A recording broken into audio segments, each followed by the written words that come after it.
তারেক রহমান যেন শুধুই রাজনৈতিক নন, হয়ে উঠেছেন হলিউড কিংবা বলিউডের জনপ্রিয় কোনো অভিনেতা। যেখানে রাজনৈতিক নেতাদের দেখলে মানুষ এড়িয়ে যায়, পালিয়ে যায়, সেখানে তারেক রহমানকে দেখতে ভিড় হয় মানুষের। নিরাপত্তা বেষ্টনীর মধ্য থেকেই মানুষের আগ্রহে তিনিও সাড়া দেন স্বতঃস্ফূর্তভাবে।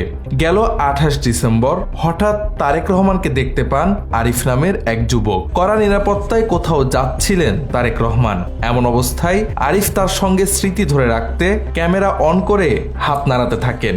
তা দেখতে পেয়ে তারেক রহমান নিজেই কাছে ডাকেন আরিফকে।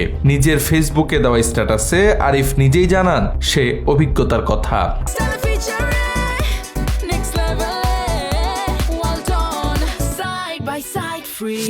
আরিফ তার পোস্টে বলেন তিনি কোনো রাজনৈতিক দলের কর্মী নন।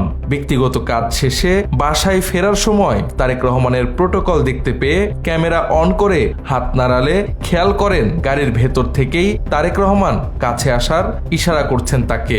দেহরক্ষীরা কাছে যেতে না দিলে তারেক রহমান পুনরায় স্পষ্টভাবে হাতের ইশারায় ডেকে নেন আরিফকে।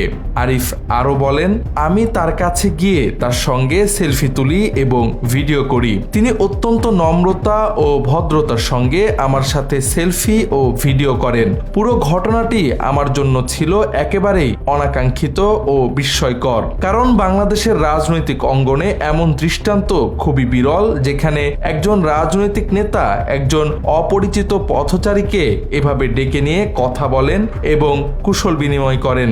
এমন নেতৃত্বই আমরা চাই, যা ভবিষ্যতে বাংলাদেশে ফিরে আসুক। এই ঘটনা সামাজিক যোগাযোগ মাধ্যমে ছড়িয়ে পড়তে ব্যাপক ইতিবাচক আলোচনা সৃষ্টি হয়। আরিফের দেওয়া পোস্টেও অনেককে উচ্ছ্বাস প্রকাশ করতে দেখা যায়।